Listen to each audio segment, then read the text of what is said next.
د اسلام چې کوم لوی دشمن او د پیغمبر علیه السلام سره ډیر زبردست جنگونه کړي. حضرت خالد ابن ولید رضی الله عنه خدای مسلمان ک یو ډیر د عربو یو مشر چې هغه ډیر زیات هوښیار او ډیر قابل او د پیغمبر علیه السلام سخت دشمنو عمرو ابن العاص رضی الله عنه دی هم مسلمان شو. او بل یو زبردست کافر چې تاسو به ټول او پیژنئ د ابو جهل و عکرمه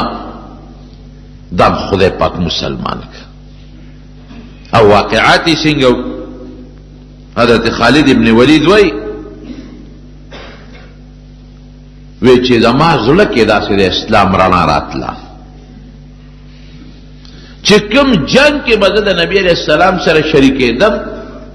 او ما به د صحابو مقابله کوله نو هغه وخت هم زما د زړه ماته وایي چې دا ته څه کوې بس قومیت او د قوم دپاره جنګېدم نو زړه مې مطمئن و زړه به مې خفه و.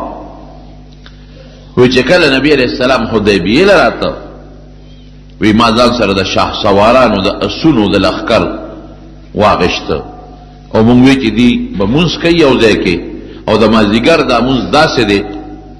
چې دا مسلمانان نه پرېږدي نو یو مونځ هم نه پرېږدي خو دې له ډېر لوی اهمیت ورکوي. لکه قرآن شریف کې الله فرمایي حافظوا علی الصلوات والصلاة الوسطى چې یو مونځ هم نه ګورې پاتې نه چې ټول به کوئ او پورا په خپل خپل وخت کې به کوئ وګورې مازدیګر به خامخا کوئ. نو ما ته خو د مازدیګر د مونځ اهمیت معلومو نو مونږ وایو چې د دې په مانځو درېږي مونږ به د یو غونډۍ شاته ورته پټ یو ناګهاني به پې حمله وکړو. مسلمانان چې مونځ کوي تورې به یې ښودي توجه به نه د جنګ نیت به نه بس چې تر څو دوی ځان سنبالي نو مونږ به قصه ختمه کړي. یو ځای م وله وټاکه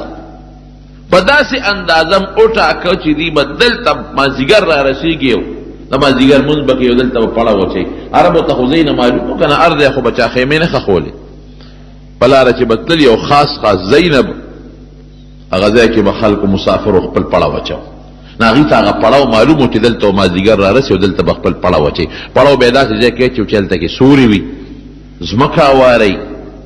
میږي وغیره پکې نه اوبه ورته نږدې وي خشاک ورته نږدې وي چې داسې ځای نه دا به مخصوص پړو نو ځای نه وی مونږ یو ځای کې ورته په تاک کې کېناستو وی روغه لار وه نبی علیه السلام هم په هغه لار را روان دي جاسوسان مونږ مقرر کړي د هغې اطلاع راکړه چې په دې لار راځي وی ناګانې لار بدله کړه په بل لار لاړ. وی ما ملګرو ته وی چې داسې معلومیږي چې دا رښتونی پیغمبر دی ګوره یکدم یې لار بدله کړه. دوی ته څه پته وه چې مونږ د دې غونډۍ شاته پټ ناست شو د دوی جاسوس خو مونږ چېرته نه یو لیدلی او مونږ پوره تیاری کړې دی د دوی د مرګونو او مکمل لار بدله کړه په بل طرف ته وشو. معلومیږي دا چې دا خدای خبر کړی دی خدای هغه څوک خبره چې پیغمبر یې وي. زمونږ منصوبه ناکام شوه وی چې ناکام شوه نو بیا مو بل ځای ورته لاره ونیوله او په دې سوچ کې اندازه م ولګوله چې دوی به مازدیګر دې ځای ته رارسي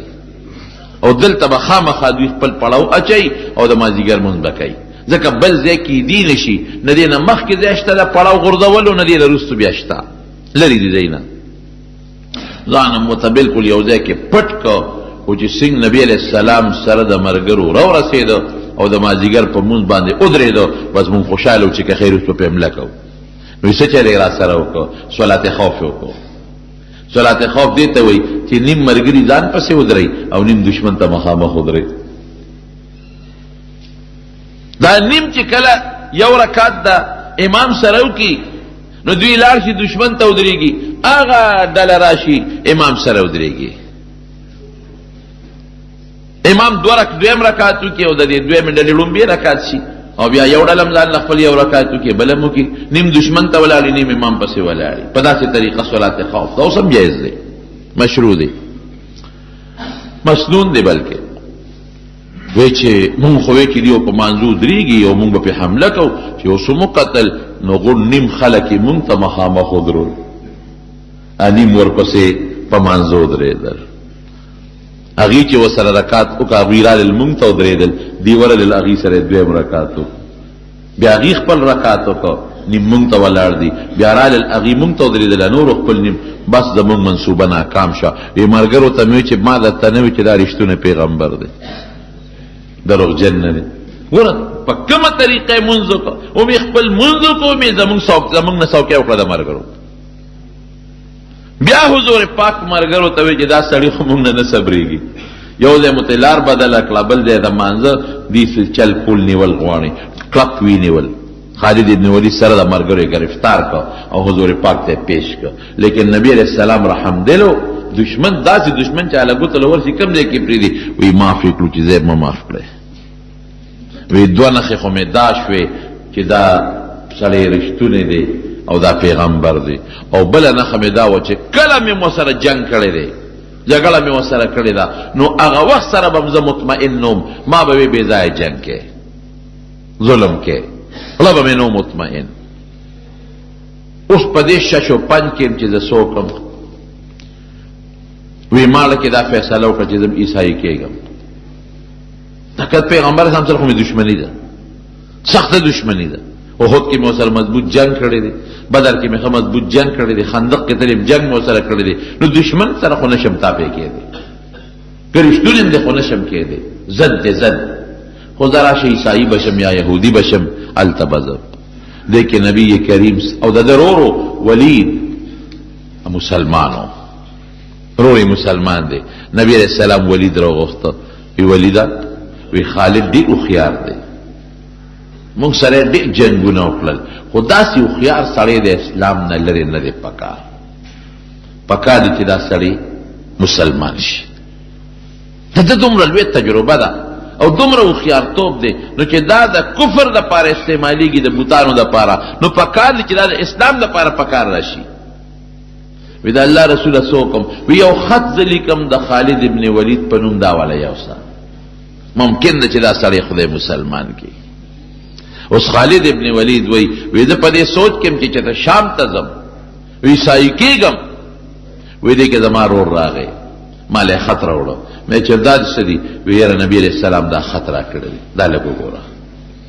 چې خط مې ولیکه نو په خط کې راته حضور پاک او د شپې مې خوب الابیل ولیده د شپې مې خوب ولید چې خطرناک ځنګل دی غنی دی پکې ازغی دی پکې او ډیر د خطرې سیدونه دی په دې ځنګل کې زه پکې روان یم ډېر خطرناک دی او چې روان یم نو یو صفا لارې ته تې ووتم د دې ځنګل نه پاکه لاره د صفا لاره د روغه رڼا هېڅ پکې تیاره نشته او هېڅ تکلیف پکې نشته او هېڅ نقصان نشته وی دا خوب مې مولید وی د خوب نه مې معلومه کړه چې زما دا کوم دین دی د جاهلیت او د کفر او د شرک دا خطرناک ځنګل دی دا د هلاکت ځنګل دی او زما روح ټیک دی زه وځم د دې نه اوس کوم طرف ته چې ووتم دا به زما د رڼا لاره وي صراط مستقیم به وی دې کې رور راله خط راوړو چې خط مې وکت نو په خط کې راته لیکلي چې خالد ته ډېر هوښیار یې او قابل سړی ته د اسلام نه لرې پاتې کېدل تاله نه دي پکار که بل سړی وي چې هغه ناپوهه د اسلام نه لرې پاتې کېږي بېله خبره ده نو ته هوښیاره مې پوهه مې عقلمنده مې اسلام نه ځان لرې مه پاتې کوو زه دعوت در کوم ته مسلمان شه راشه مسلمان شه او دا خپل طاقت د کاڼو دپاره مې استعمالوه د بوتانو دپاره دا طاقت د الله د ذات دپاره استعمال کړه وی چې دا خط مې وکته وی ما وی چې ما خو د حضور پاک سره ډېر جنګونه کړي دي او ما خو احد کې داسې جنګ ورسره کړی چې او یا مضبوط مسلمانان زما د لاسه شهیدان شوي دي درته څه وی ما د خط د چا نه راوړو وی ګوره ته پرېږده تا نبي علیه السلام لیدلی نه دی ولې مې لیدلی زما د قوم سړی دی 53 کاله په دې مکه کې مونږ سره تیر کړی دي وی خانو تاوته د دې نه دي کتلې حضور پاک ډېر رحم دل دی دا خط قسم دی چې نبی علیہ السلام مال راکه ستا په نوم وی مې چې خر ورځه خدای به خیر کړي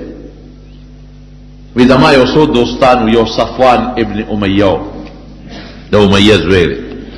هغه له ورلو د کله مضبوط خلق او جنگي ماهرین کافران صفوان ابن امیه له ورلو دروازه مې وډبوله صفوان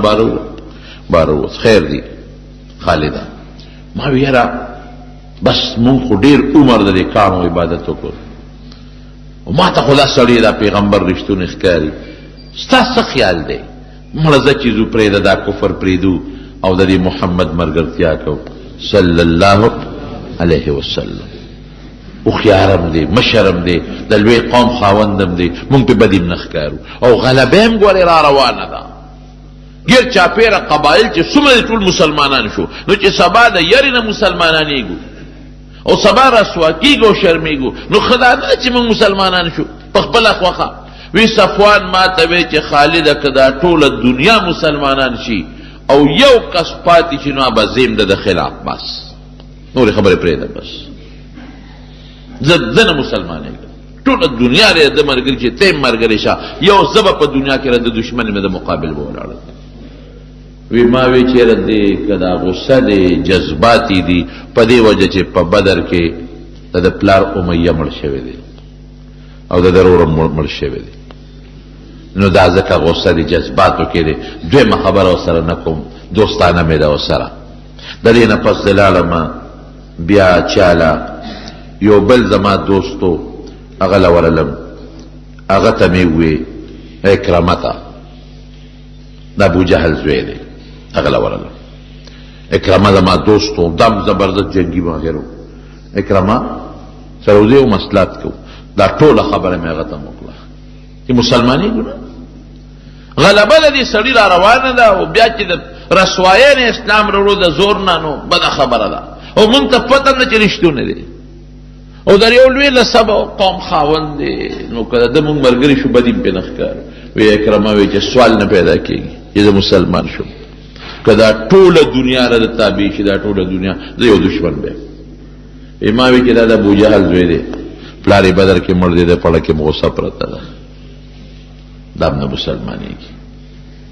یو بل دوست مې و هغه له ورلم عثمان ابن طلحه هغه له ورلم مې چې عثمانه زما له خو بدل دی زه خو بس ما ته خو د اسلام رښتونی دین ښکاري او دا سړی ما ته رښتونی پیغمبر ښکاري او ډېر زیات مخالفتونه وکړل مونږ څه ګټه وکړه خو بدې خبرې خو نه کوي او د کاڼو عبادت مه کوئ بوتان مونږ په واقعي په خپل لاس جوړ کړي دي نو چې په خپل لاس هم کوم شی جوړ کړو هغې ته سجدې کوو او زنا مه کوئ نو خبره یې بده خو نه ده او بچي مه وجنئ نو خبره خو یې بده نه ده هغه وایي لوڼه مه قتلوئ نو خبره خو یې بده نه ده او بربند طوافونه مه کوئ نو خبره یې بده نه ده مردارې مه خورئ نو دا څه بده خبره ده پردی مال مه خورئ دا څه بده خبره ده پاک اوسېږئ کومه خبره د هغه غلطه چې موږ پکې نقطه راوباسو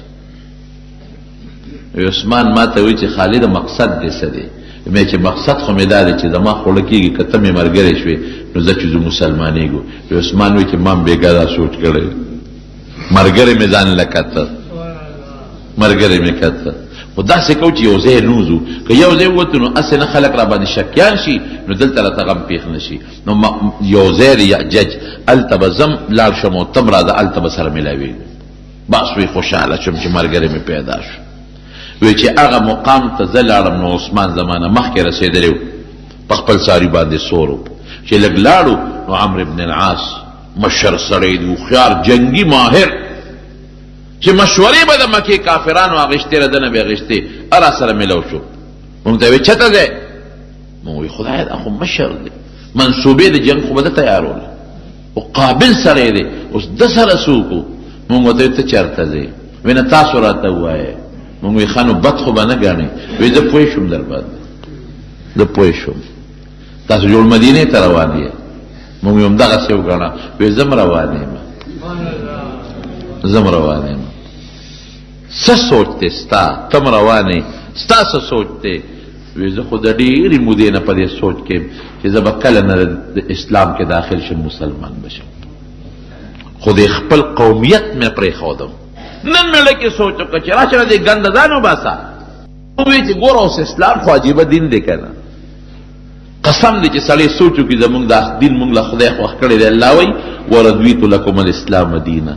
پاک دامنۍ والا دین دی پاک دامنۍ والا مرداره مخوره پردی مال مخوره د مشر عزت کوه د مور پلار احترام کوه د بچی او د یتیم په سر لاس ایږده خدای ته سجده لګاوه د لونو حق مخوره، د خور حق موها، گاونډي ته ضرر مرسوه. دې کې کومه داسې خبره ده چې هغه زمونږ د فایدې نه ده؟ کومه خبره کې زمونږ تاوان دی؟ د شریعت خلاف چې مونږ سر و باسو، د شریعت خلاف چې مونږ ځان چلو، نو دا کې به زمونږ پوره تاوان دی. ولې لور جمدی حقولو کې تاوان نه دی؟ ولې لور له خپل حق ورکولو کې تاوان نه دی؟ ولې بدعملي کول او زناکاري کول تاوان نه دی؟ د وجود تاوان، د مال تاوان او د مسلمان عزت اغشتل تاوان نه دی؟ ولې پردې مال خوړل، ستا مال چې څوک خوري ته نه خفه کېږي، نو پردې ولې خوري؟ ستا د مشر چې څوک قدر نه کوي ته نه خفه کېږي، نو پردې مشر قدر ولې نه کوي؟ ستا د بچی په سر چې څوک لاس راکاږي ته پې خوشحالېږي، د پردې بچی په سر ولې لاس نه راکاږي؟ ستا ګاونډي چې تا ته ضرر رسي ته خفه کېږي، نو ته ولې بل ګاونډي ته ضرر رسوي؟ تا سره چې څوک ښېګړه وکړي او ته یې قدر ونه کړې خفه کېږي به که نه؟ نو چې خدای در سره ښېګړه کړې ده، نو د خدای قدر ولې نه کوې؟ سر ورته ولې په ځمکه نه ږدي؟ د اسلام کومه خبره داسې ده چې هغې کې زموږ تاوان دی، خو موږ ځان له په خپله د اسلام خبره تاوان ګڼو. اسلام کې قسم په خدای زموږ ګټه ده. اسلام رڼا مذهب دی، اسلام روښانه مذهب دی. کور کې امن، ګاونډ کې امن. اوس خو اسلام خلکو په غلط رخ استعمال کړی دی، په ډېر غلط رخ استعمال کړی دی. نو خلکو ته مه ګوره، جرمونو د خلکو ته مه ګوره، اسلام ته وګوره. یو سړی وی راغی که نه مسلمان شو، جومات ته وی راننوته، نو هغه چا ورته وی سپلی ران سره دننه کا. وی ولې؟ وی دا خلک پټی دلته غلا کوي، دا مخکې ځان سره یو څه. هغه وی څوک یې پټی؟ هندوان یې پټی دلته؟ هندوان څه څه؟ وی نه. عیسایان یې پټی؟ عیسایان څه څه؟ وی نه. یهودیان یې پټی؟ یهودیان څه څه؟ وی نه. وی څوک یې پټی؟ وی دا مسلمانان. زه بس وی دغه دین ته مې سلام دی چې خلکو له سپلی پټی. نو ګوره هغه قمقلو، هغه هوښیار نو قمقلو. ولې؟ د یو شخصیت ته وجې دین مه بدنامه وه. یو سړی غلطي وکړه، یو سړی پښتون غلطي وکړه، نو د پښتو خو نه بدنامېږي ورسره. د یو قوم سړي یوسفزی کې یو سړي غلطي وکړه، نو ټول قوم خو ورسره نه بدنامېږي که نه؟ یو مولانا صاحب ته چا وی شیخ غلا وکړه، شیخ غلا وکړه. هغه وی ګوره ګیره مه بدنامه، داسې مه وایه چې شیخ غلا وکړه، ګیره دې بدنامه کړه. داسې وایه چې غل شیخ شوی دی، داسې وایه چې غل ګیره پرېښې ده د خپل غلا دپاره، چې که ګیره مې نه بیا به خلک را باندې ګمان بد وکړي، ګیره به پرېږدم څوک به را باندې د غل ګمان نه کوي.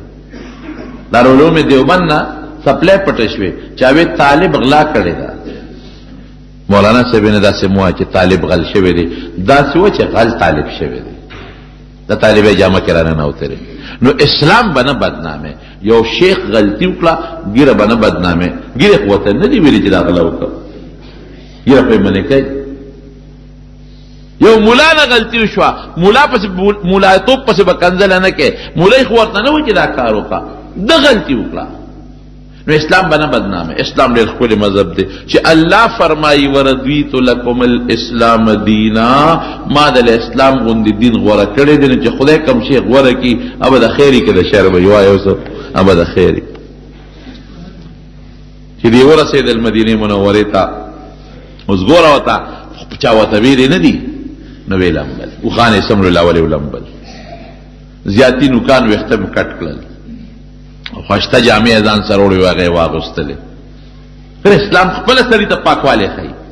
او خوشبویي پورې کړه. ولید وله راغی د خالد ابن ولید روډ، وی روډې څه کې راورسېدی؟ وی راورسېدو. وی چې مونږ خو راورسېدو، خو ودرېږه جامې بدلو. هله شا به وي زر کوی، نبی کریم صلی الله علیه وسلم ستاسو استقبال کې دی، انتظار مو کوي. صبر وکړه وروره، داسې پلیت وله نه شو ورتلی چې جامې پاکې کو، وجود پاک کو، دوړې لرې کو، نو بیا به ورځو. درې واړو جامې بدلې کړې، غسل یې وکړل، صفا جامې واچولې، خوشبویې واچولې، او بیا نیغ لاړل مدینې شریفې ته. او چې په جومات ورننوتل، حضور پاک دقسې ورته ولاړ دی، مسکې ورته ولاړ دی، مسکې. او دی چې ورغلل سنگ خالد ابن ولید لومبي، یا به ورته دشمن وی، یا به په جنگونو کې کنزل ورته کول، او د حضور پاک نوم به رواناو، نوم به ولا په بد واغشته، مزمم به وی، محمد به نه وی. محمد معنا د صفت خاوند، ښکلی د ستایل شوی. مزمم معنا چې هغه انسان چې په بدو یادېږي، نو د پیغمبر علیه السلام ښکلي نوم به یې نه اخېسته، خراب نوم باندې به یې یادو. او چې اوس لا مسلمان نه دی، وروسته مسلمانېږي او 5-6 منټه پس چې جومات ته ورنوت وي السلام علیکا یا رسول الله، دا الله رسول پتا دې سلام، او فوراً حضور پاک دعوت نه دی ورکړی، فوراً اشهد ان لا اله الا الله، در دې خبرې گوی ورکوم چې الله یو دی شریک نه لري، واشهد ان محمدا عبده ورسوله، د دې خبرې گوی ورکوم چې محمد صلی الله علیه وسلم د الله خپل بنده او د الله استاد او پیغمبر دی. او چې څنګه کېناسته لومبې سوی وي د الله رسول مخ سترګې د سره نشم لګوي، ما ډېر لوی جرمونه کړي، ما په هر میدان کې ستا مقابله کړې ده، ما په هر میدان کې ستا دشمن مقابله کړې ده، او ما څو ځله ستا د مرګ نیتونه کړي دي، یو ځل نه څو ځله مې د مرګ نیتونه کړي دي، او د دنیا مسلمانان صحابه زما د لاس نه شهیدان دي. اوس به زه څه کوم؟ وی دا کلمه چې دی وی د یارې دی وی که د زړه نه وی نه بیاره نشته، دا مې د زړه نه وی، د زړه نه زه دا منم چې اسلام حق دین دی او ته د خدای رښتونی پیغمبر یې. وی زه بس الاسلام یهدم ما کان قبله، دې نه مخکې چې دې څه کړي دي د اسلام د وجې معاف، ختم. خدای دا درې مضبوط کسان مسلمانان کړل. ګوره اسلام رو مضبوطیږي که هغه بل عثمان بیا رستو، هغه بل عکرمه د ابو جهل زوی هم بیا رستو مسلمانېږي. دې وخت کې نه رستو مسلمان شو. اوس چې کله مسلمان شو تجربه خو شته، اتفاق د غزوه موته جوړه شو. یو کافر دی لوی شرحبیل ابن عمرو غسانی، دا د هرقل چې د روم کم بادشاو د هغه د طرف نه دی د شام گورنرو.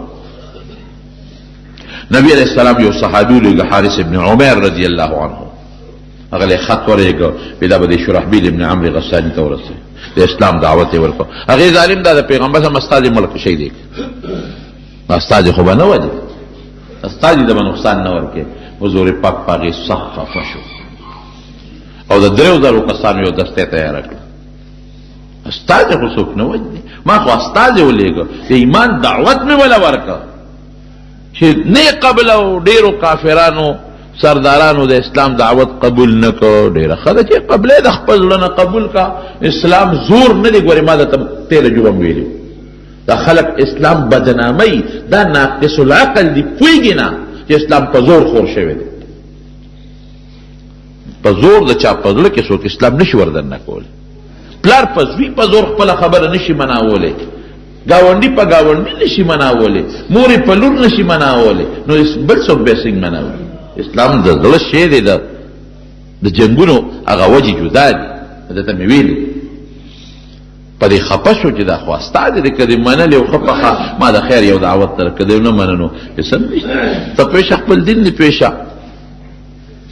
نو نبی علیہ السلام د 3000 کسانو لښکر تیار کړ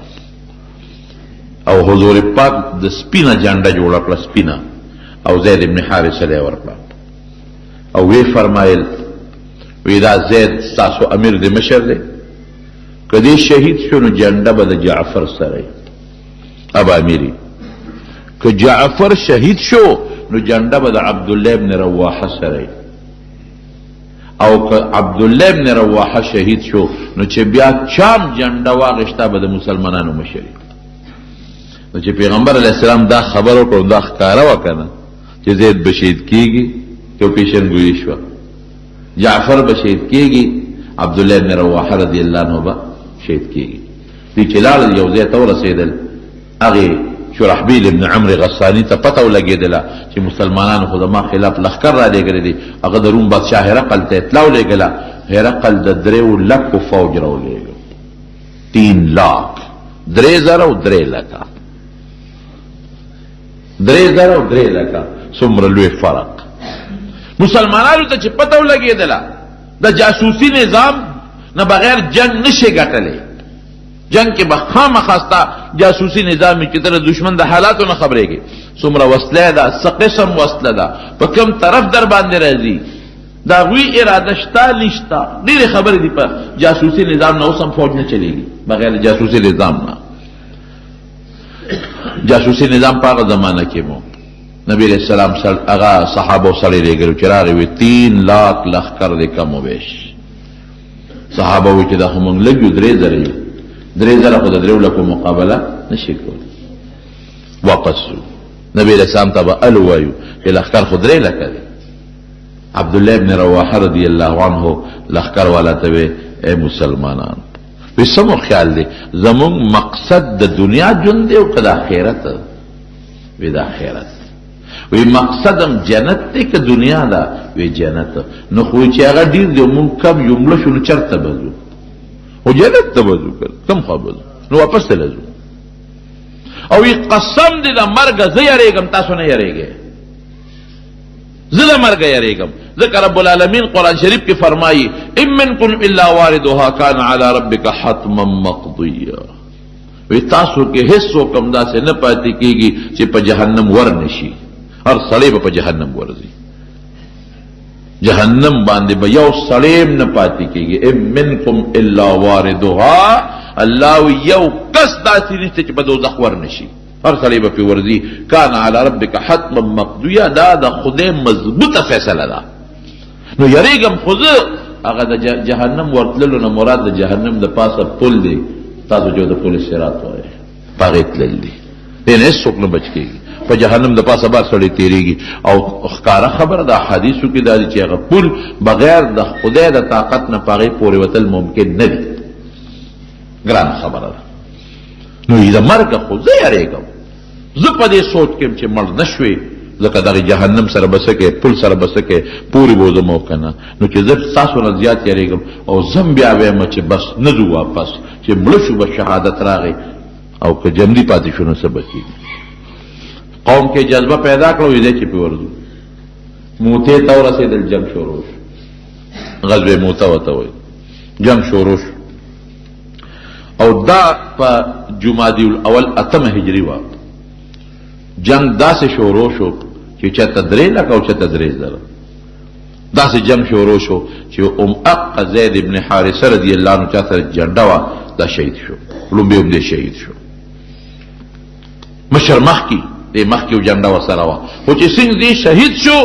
نو فورا حضرت جعفر جنډه واغشته ځکه نبی کریم صلی الله علیه وسلم خو ویلي دغسې فرمایلي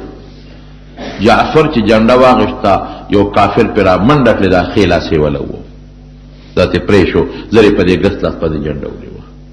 هغه توره اوچته کړو ټس چې دا ګس لاسې ته و دی هم پرې کړو د زر په دې خپو کې او دې سینه کې جنډه را ټینګه کړه هغه پرې ټس چې وار وکړه دا سر یې وله و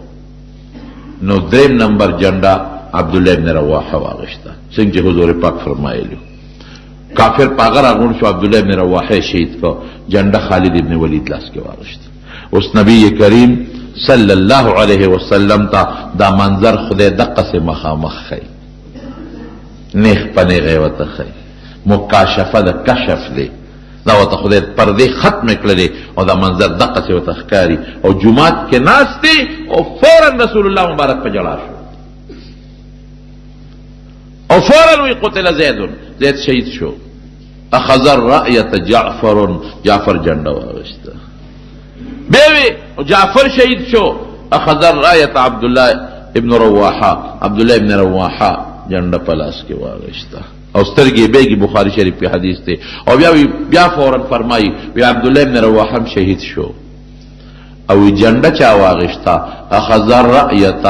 سیف من سیوف الله دا الله د تورو نه یوی تور جنډه پلاس کې واغشتا خالد بن ولید ته ځکه سیف الله وای دا الله توره دې میاس کې یو خبره کومه خالد ابن ولید د دنیا جهادونه کړي دي نه پس مضبوط لوی مجاهدو تی وی فرنٹ لاین چې وته وي خط اول وته وي لومبه د رستو کړل او چې کوم رستو دي خلک دي مخکې کړل ترتیب بالکل بدل کو دو وجونه یو خدا چې د مخکې خلک ستړي دي دمه بشي رستو خلک هغه ستړي نه دي دا به مخکې کم دویم دا چې دشمن باندې به روح پریوزي ځکه د مخکې خو څومره دی وجنګېدل نو پیژني یو بل هغې باندې به دا روپ پرېږدي چې دا جوړ نوی لښکر وله راغی. ګوره جنګ کې به دا حکمت عملي استعمالی چې سار له جنګ شروع شو او خلک یې خواره واره کړل، صفونه ګډ وډ کړل، یو صف د یو نه لري، بل د بل نه لري، بل د بل نه لري، او سیوستو په غونډو کېنول چې کم ستړي زخمیانو چې دشمن سبا جنگ ته راغی. هغې ویله که د شپې وله نور کومک امداد راغلی دی. دا خلق نو دا سوره دی جنگ کې دا نوي دي، ورا غونډو باندې خلک ولاړ دي. نو ګوره لویه خبره په جنگ کې د دشمن د بیلات روب دی چې روب پې پرېوځي. سبا جنگ شروع شو، الله هغه 3 لکو لښکر له شکست ورکړ، مسلمان له خدای ګټه ورکړه، غنیمتونه حاصل کړل، د دنیا وسطې جمع کړئ حاصل یې کړل. هغه شرحبیل پکې گرفتار شو، مردار شو پکې چې هغه کم مشر و، لوی لوی سرداران مردار شو او دی بیا واپس رالل مدینه منورې ته. نبی کریم صلی الله علیه وسلم فرمایي جعفر لاسونه کټ شو، نو نبی علیہ السلام الله با جعفر له په جنت کې داسې لاسونه ورکی چې اب لکه د وزر غوندې کار کوي، او دی به چې کم دی په جنت کې ګرځي نو به پې الوزي. او د جعفر ماشوم زوی چې به چرته حضور پاک ولیده نو ورته وی یبن ذوالجناحین، ای د 2 وزر والا زویه. او عبدالله بن رواحه رضی الله عنه متعلق نبی علیہ السلام فرمایي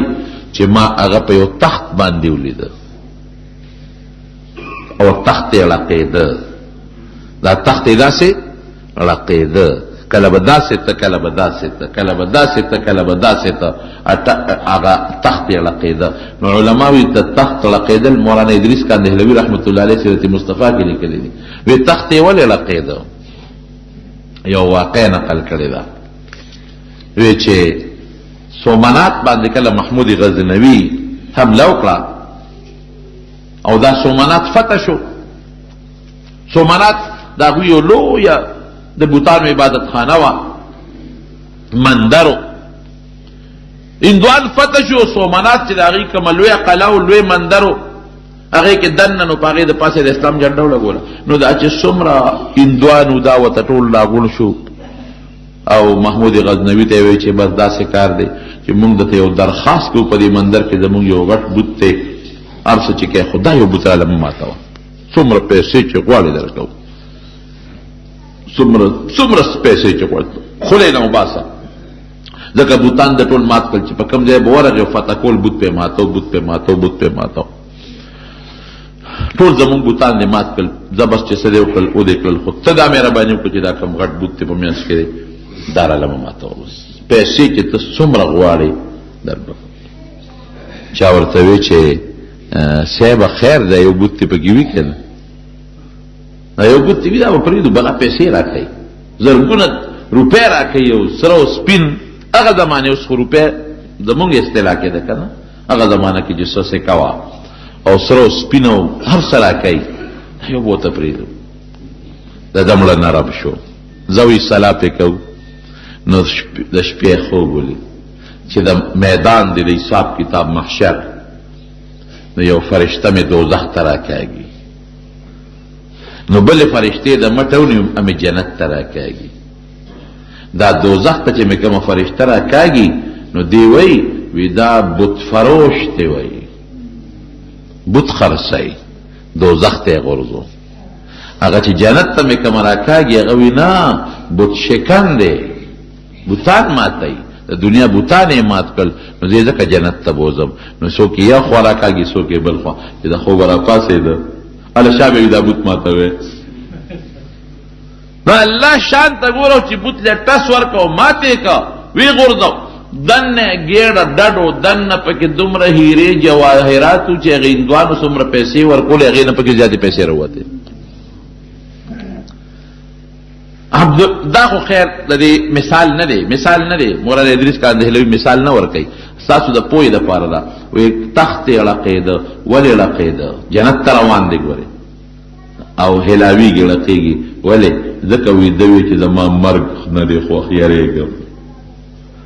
یریږم خو یاره که مړ شم شهید بشم نیک به الله له لاړ شم. او قوم کې جذبه شهادت پیدا کړه نو هغه تردد غوندیو د دنیا د ژوند او د مرګ په منځ کې چې الله وی ام منکم الا واردها چې هر سړی په جهنم ورځي پل باندې بدم پل سورات او خطرناک لار ده نو لږ می تردد دي چې یې څنګه وکړي خو بیا هم د خدای په لار کې جنگيږي موچید کېږي الله مسلمان له فتح ورکړه نبی کریم صلی الله علیه وسلم په دې درو صحابو ډېر زیات پریشانو انتهایی زیات